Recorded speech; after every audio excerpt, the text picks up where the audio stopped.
दोस्तों, मेरा नाम है ग्लोरी और आज के इस वीडियो में हम आप लोगों को बताने वाले हैं NCERT math class 9 chapter number 9 exercise 9.3 का क्वेश्चन नंबर 8। तो चलिए बिना किसी देरी के इस वीडियो को शुरू करते हैं। उससे पहले जैसा कि आप सभी को पता होगा कि मोस्टली जो क्वेश्चंस हैं वो आपके सर्कल्स में जो भी हैं वो सभी आपके कैसे हैं कि जिसमें आपको ट्राइंगल की कॉन्ग्रुएंसी प्रूव करनी है। मोस्टली ऐसे ही क्वेश्चंस हैं जिनमें आपको ट्राइंगल्स बनाने हैं, या तो कंस्ट्रक्ट करके या तो ऐसा डायग्राम होता है जिसमें ट्राइंगल आपको दिख जाता है तो आपको उसे ही कॉन्ग्रुएंट प्रूव करके मतलब 90% क्वेश्चन वैसे ही सॉल्व हो जाता है। देन बाकी आप CPCD लगा के कर लेते हैं। ऐसे ही क्वेश्चंस आते हैं।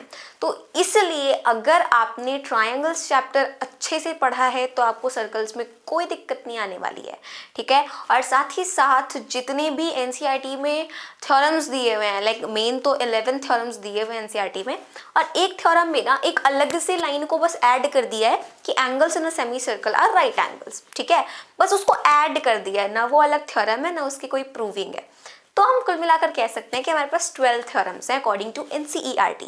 और NCERT के बाहर ना कभी भी कोई भी प्रूविंग नहीं आ सकती है पेपर में, ठीक है। आप चाहे क्वेश्चन प्रैक्टिस किसी भी रेफरेंस बुक से कर लीजिए, बट अगर हम बात करें थ्योरम्स की प्रूविंग की तो वो हमेशा हमेशा हमेशा NCERT से ही आते हैं। अगर NCERT में 12 थ्योरम्स हैं सर्कल्स में तो वो आपके 11, तो अगर 11 थ्योरम्स हैं तो सिर्फ और सिर्फ 11 थ्योरम्स ही आएंगे। एंड अगर उसकी प्रूविंग NCERT में गिवन है, मेंशन है, तो ही उसकी प्रूविंग आएगी। तो अगर कोई स्कूल दे देता है तो उसमें हमारी कोई गलती नहीं है। एक्चुअली हम स्टूडेंट्स हैं ना, हमारे साथ ऐसा ही होता है, ठीक है।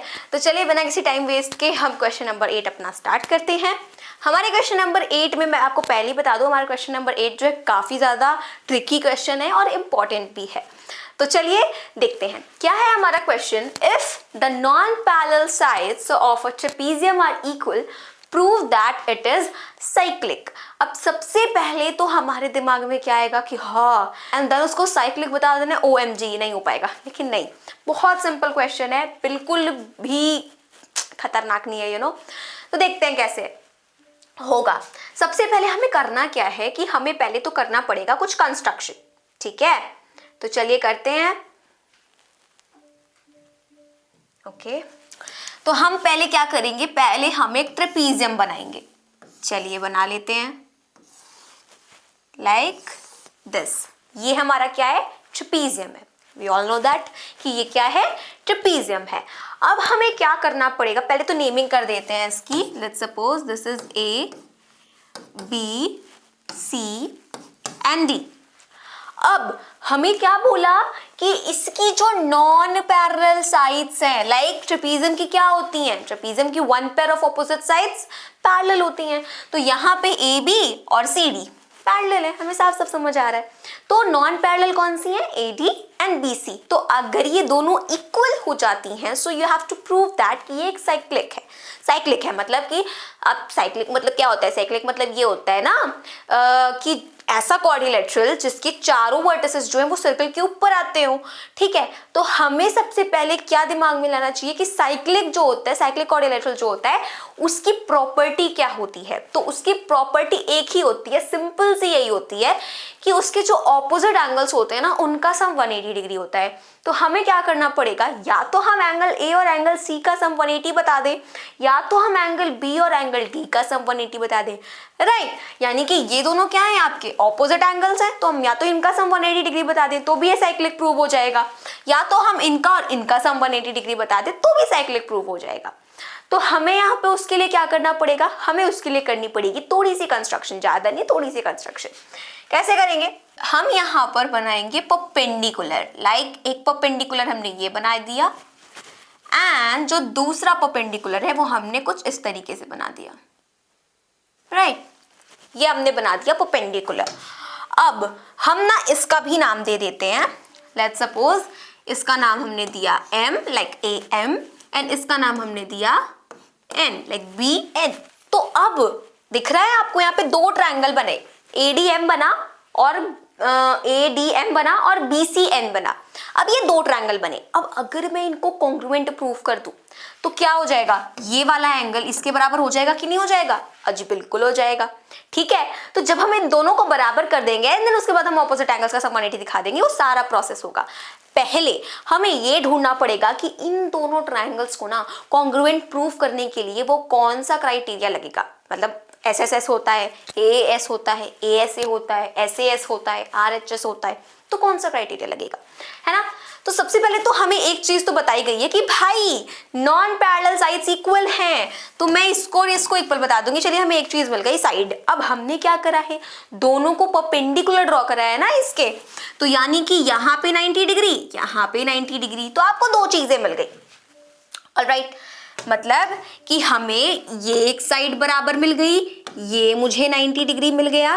तीसरा क्या लूं मैं, तीसरा मैं क्या लूं, तीसरा मेरा होगा जी AM is equals to BN। अब आप बोलेंगे क्यों, मैंने ये तो कहीं नहीं बताया, ना क्वेश्चन में कहीं भी बताया है, कैसे। अरे सिंपल सा, हमने ध्यान ही नहीं दिया कि AB और CD क्या है, पैरेलल हैं। तो जो पैरेलल लाइंस होती हैं उनके बीच की डिस्टेंस तो हमेशा सेम होती है। अगर सेम नहीं रहेगी, कम ज्यादा होगी, तो वो कहीं ना कहीं आगे जाकर के फ्यूचर में इंटरसेक्ट कर जाएंगी। और हमें पता है कि पैरेलल्स कभी इंटरसेक्ट नहीं करती हैं, तो पैरेलल्स कभी इंटरसेक्ट नहीं करती होंगी, तो उनके बीच का जो स्पेस है, डिस्टेंस है, वो हमेशा बराबर होती होगी, हर जगह बराबर होती होगी। तो यानी कि AB और CD जब बराबर है तो AM क्या है, उन दोनों के बीच की ही तो लाइन सेगमेंट है। और सिमिलरली ये जो BN है वो भी उन दोनों के बीच की ही लाइन सेगमेंट है। तो हम ये तगड़ा रीजन देंगे अपना कि देखो भाई, अब यहाँ पे हमारा हो गया, मतलब मजा आ गई, मैंने दोनों ट्रायंगल को ना कॉन्ग्रुएंट प्रूफ कर दिया। पहले इतना करते हैं भाई, बहुत ज्यादा हो गया, ठीक है। तो इतना करते हैं हम पहले, उसके बाद हम देखेंगे आगे का। तो सबसे पहले हम क्या लिखेंगे, सबसे पहले हम लिखेंगे गिवन। तो हम यहाँ पे लिखते हैं गिवन में अ trapezium whose non-parallel sides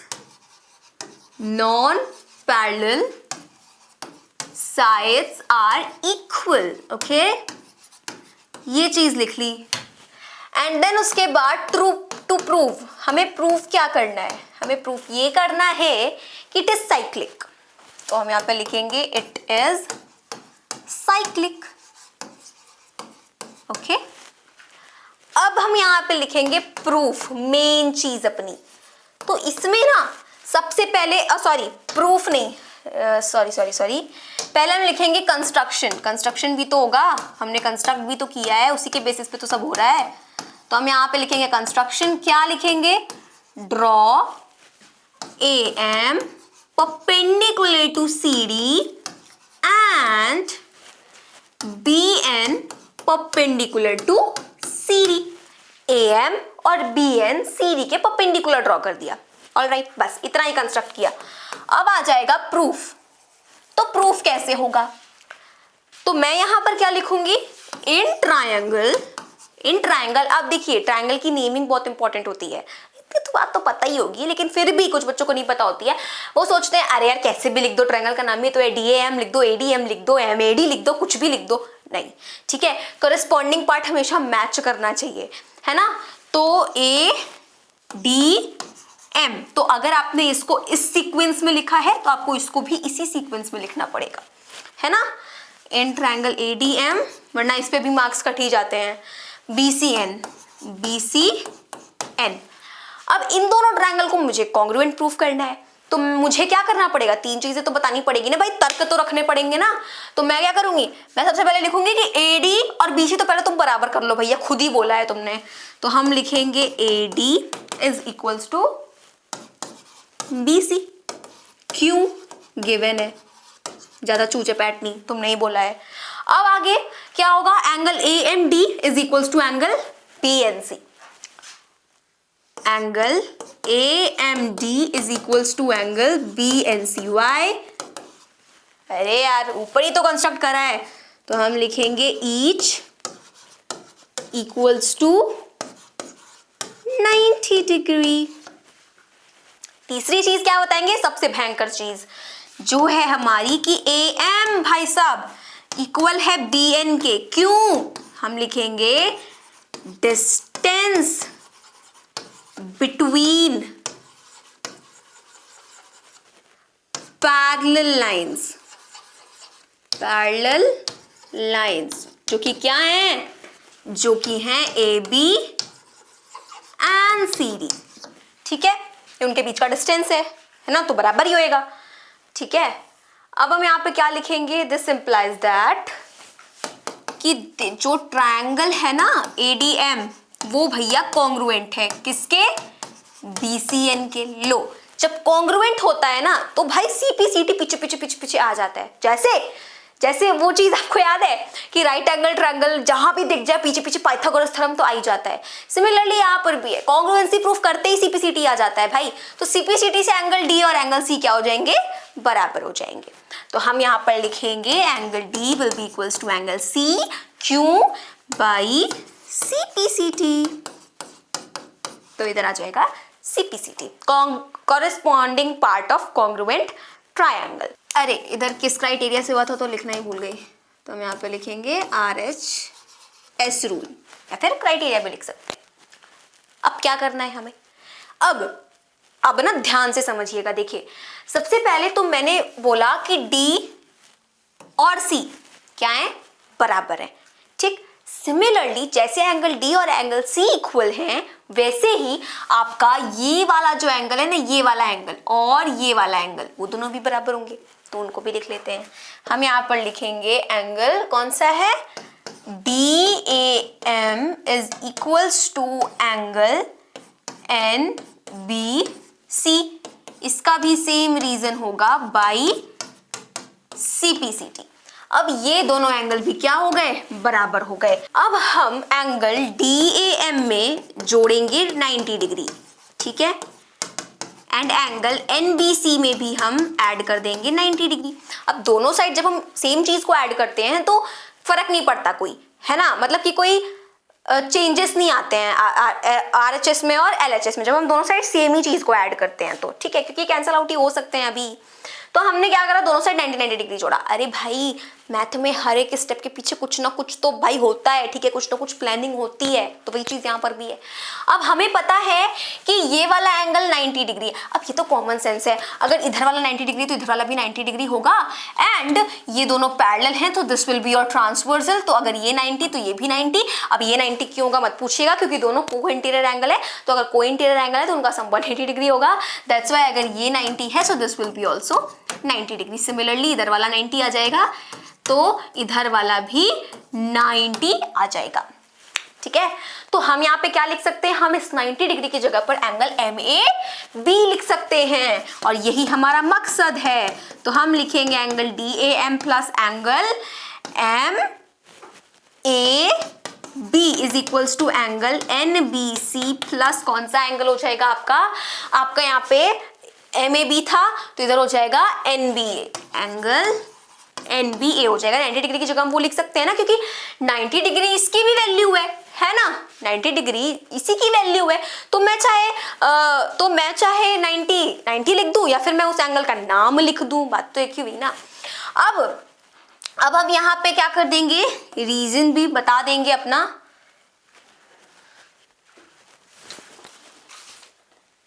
EDC equal to 90 and FCD equal to 90. Since angle MAB equal to 90 and angle NBA equal to 90, ठीक है। अब यहाँ पे क्या होगा, अब यहाँ पर हम देखिए, अब मैं क्या कर सकती हूँ, जैसे कि हमने यहाँ पे D बोला था और C बोला था, वैसे ही मैं यहाँ पे इस पूरे एंगल को, क्योंकि ये वाला एंगल और ये वाला एंगल, ये दोनों एंगल जब ऐड होंगे तो क्या बनेगा, कंप्लीट एंगल A बनेगा। सिमिलरली जब ये वाला एंगल और ये वाला एंगल ऐड होगा तो कंप्लीट एंगल B बनेगा, है ना। तो हम यहाँ पे क्या लिख सकते हैं, एंगल A लिख सकते हैं, एंड इधर हम एंगल B लिख सकते हैं। लिख सकते हैं कि नहीं लिख सकते हैं, अजी बिल्कुल लिख सकते हैं। अब आएगा मजा। लेट्स सपोज इसको हम इक्वेशन नंबर 1 मान लेते हैं, इसको इक्वेशन नंबर 2 मान लेते हैं। अब क्या होगा, अब हम यहाँ पर देखिए कि D और C मतलब C और D भी बराबर, A और B भी बराबर। तो हम क्या करेंगे, हम यहाँ पर लिखेंगे angle A plus angle B, पहले तो नाम करिए, angle A plus angle B plus angle C plus angle D, मतलब उसके चारों एंगल्स, क्वाड्रिलेटरल के चारों एंगल्स, ट्रेपीजियम भी एक तरीके का क्वाड्रिलेटरल ही है यार, ठीक है। तो इधर आपका क्या आ जाएगा, 360 डिग्री। क्यों, प्रॉपर्टी होती है। तो हम यहाँ पर लिखेंगे sum of all angles of all angles of quadrilateral is 360 degree. जैसे कि ट्रायंगल के तीनों एंगल का सम 180 होता है, वैसे क्वाड्रिलेटरल के चारों एंगल का सम 360 होता है, प्रॉपर्टी है। अब हम क्या जानते हैं, अब हम ये जानते हैं कि C और D क्या है, बराबर है। तो मैं क्या कर सकती हूँ, मतलब कि मैं D को क्या कर सकती हूँ, C से रिप्लेस कर सकती हूँ ना, बिल्कुल कर सकती हूँ। और मुझे पता है कि A और B बराबर हैं, तो मैं क्या कर सकती हूँ, B को A से रिप्लेस कर सकती हूँ, है ना, सीधी सी बात है। तो हम यहाँ पर क्या करेंगे, हम यहाँ पर लिखेंगे फ्रॉम इक्वेशन 1 and 2 क्या हो जाएगा, आपका जो एंगल A प्लस इधर B की जगह मैं A कर दूंगी and plus angle C plus मैं इस D की जगह पर C कर दूंगी इक्वल्स टू 360 डिग्री। अब तो लाइक टर्म्स हमेशा ऐड हो जाती हैं, तो एंगल A क्या हो जाएगा आपका, 2 एंगल A हो जाएगा plus angle C 2 angle C हो गया एंड इधर आ गया 360 डिग्री। 2 को कॉमन ले लेते हैं तो इधर क्या बचेगा, एंगल A बचेगा प्लस एंगल C बचेगा, इधर आएगा 360। अब तो समझ में आ ही गया होगा, एंगल A बचा इधर प्लस एंगल C हो गया, 2 इधर आ गया तो 360/2 क्या हो गया, 180 डिग्री हो गया कि नहीं हो गया। अब जरा हम देखते हैं ध्यान से, एंगल A और C क्या है, 180 डिग्री है। तो अगर आप यहां पर देखेंगे तो आपको क्या देखने को मिलेगा, आपको यही देखने को मिलेगा कि A और C क्या हैं, इस ट्रेपीजियम के ऑपोजिट एंगल्स हैं। तो अगर ऑपोजिट एंगल्स का सम 180 दिखा दिया तो हमारी थ्योरम बोलती है कि अगर either pair of opposite angles are 180 degree, तो अगर इनका सम 180 डिग्री है तो इनका भी सम 180 डिग्री होगा, है कि नहीं। तो ये चीज क्या हो गई, अगर 180 बता दिया तो मतलब क्वाड्रिलेटरल कैसा क्वाड्रिलेटरल है, एक साइक्लिक क्वाड्रिलेटरल है। तो यहां पर हम लिख सकते हैं कि since sum of opposite angles are supplementary, क्या हो जाएगा, it is a cyclic quadrilateral. Simple सी चीज है, it is a cyclic quadrilateral. ठीक है, तो मिलते हैं अपनी अगले वीडियो में, तब तक के लिए मेरे सभी दोस्तों को मेरी तरफ से जय हिंद जय भारत।